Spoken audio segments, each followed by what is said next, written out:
de la construction citoyenne et de la promotion du volontariat, Monsieur le directeur général de l'ANPEJ, Madame la représentante du chef de la délégation de l'Union européenne à Dakar, Monsieur le représentant du chef de la CEDEAO à Dakar, Mesdames, Messieurs les représentants des corps diplomatiques et des organismes de coopération internationale, Mesdames, Messieurs les directeurs généraux des organismes déconcentrés de l'État, chers invités.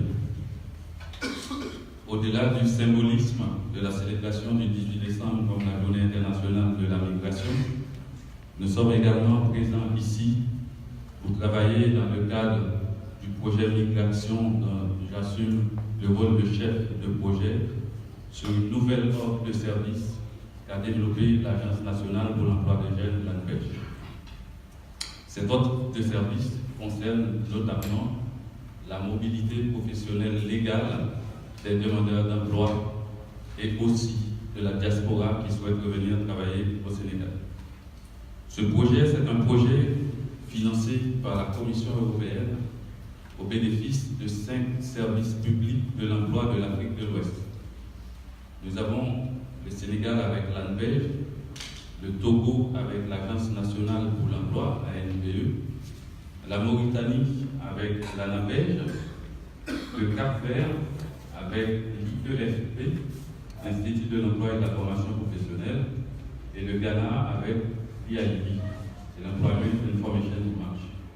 Ces 5 services publics d'emploi travaillent actuellement en concomitance avec 4 pays partenaires qui sont la France avec Pôle emploi, le Maroc avec l'ANAPEC, la Tunisie avec l'ANETI et la Suède avec l'Arbeidsförmedlingen pour aider ces 5 pays bénéficiaires à développer leur offre de services mobilité, à travailler sur leur système d'information, parce qu'on est en pleine révolution numérique pour accompagner les demandeurs d'emploi, et également à créer une synergie sous-régionale, parce que comme il l'a dit le directeur général, la problématique de la migration est une question avant tout sous-régionale.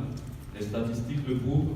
On a 12 millions de personnes qui migrent sur toute l'Afrique de l'Ouest, alors que la migration de l'Afrique de l'Ouest vers l'Europe représente moins d'1 million de personnes. Donc la problématique est avant tout une problématique sous-régionale.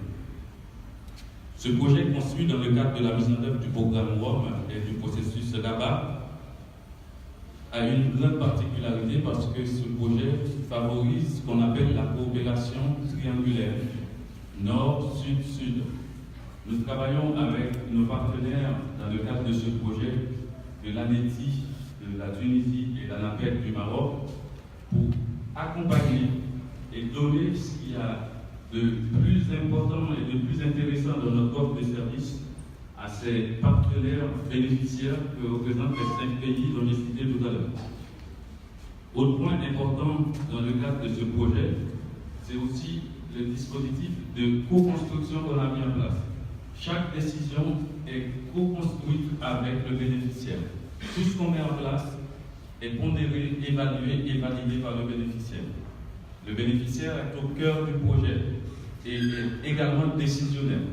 C'est pour cela, dans le cadre de la mise en œuvre du projet, tous les ans, c'est un projet de 3 ans, on invite les directeurs généraux et les correspondants projet à venir échanger avec nous au niveau du comité du projet pour trouver les bonnes solutions adaptées à leurs besoins, parce qu'on est sur 5 pays qui parlent 3 langues différentes.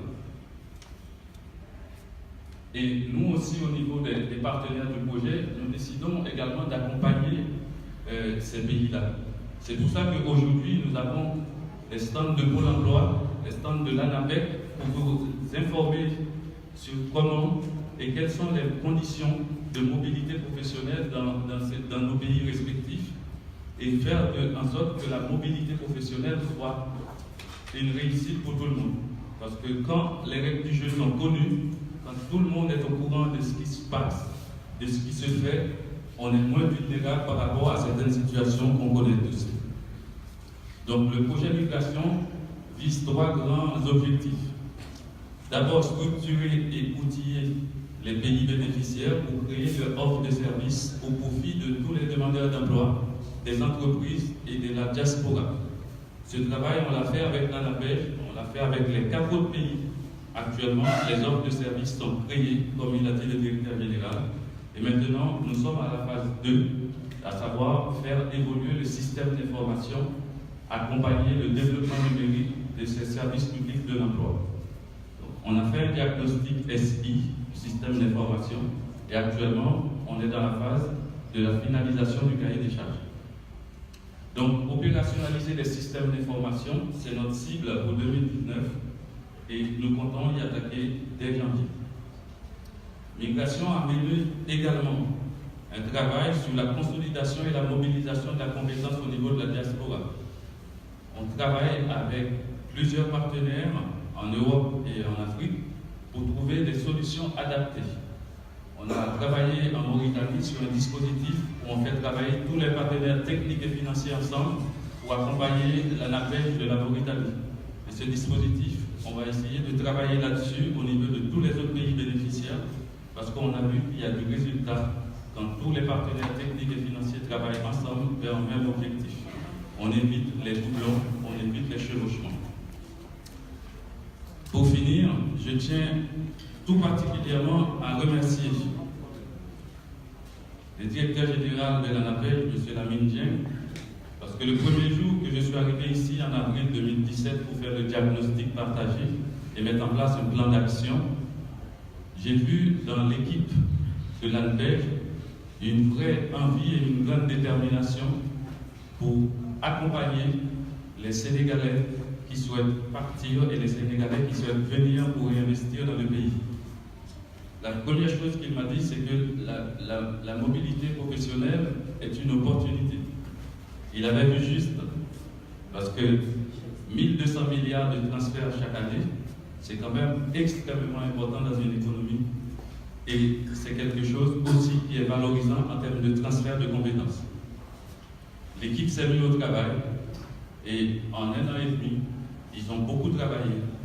Et la preuve, ils ont pu organiser avec aussi le Cap-Vert en même temps un forum sur la mobilité professionnelle.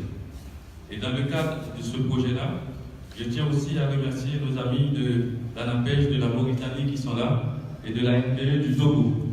Parce qu'ils n'ont pas pu organiser cette année leur forum, ils vont l'organiser l'année prochaine. Et dans le cadre des transferts de compétences, ils sont venus voir comment s'organise ici pour tirer le maximum de profit. C'est là l'essence de notre projet et c'est aussi la valeur ajoutée de ce projet-là. Je tiens également à remercier M. le ministre pour sa présence, la représentante du chef de la délégation de l'Union européenne et de la CEDEAO, parce que la problématique, comme je l'ai dit tout à l'heure, est une problématique sous-régionale. Et tous les partenaires qui ont accepté d'accompagner l'ANPEJ dans l'organisation de cet événement, ils ont été très impliquants. Et j'ai assisté de Paris étant via les échanges mails, leur forte implication. Et je ne vais pas citer, mais toutes les délégations, tous les partenaires ont contribué et je vous remercie. Et également à l'équipe mobilité professionnelle et à Madame Ndiaye, qui travaille beaucoup, à des heures décalées, 2-3 heures du matin à Paris, j'ai des messages. Donc c'est une acharnée du travail et je tiens tout particulièrement à la remercier par rapport à son implication.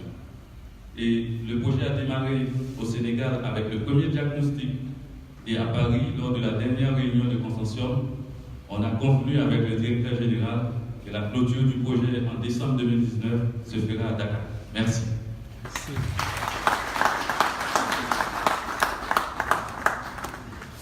Merci beaucoup, M.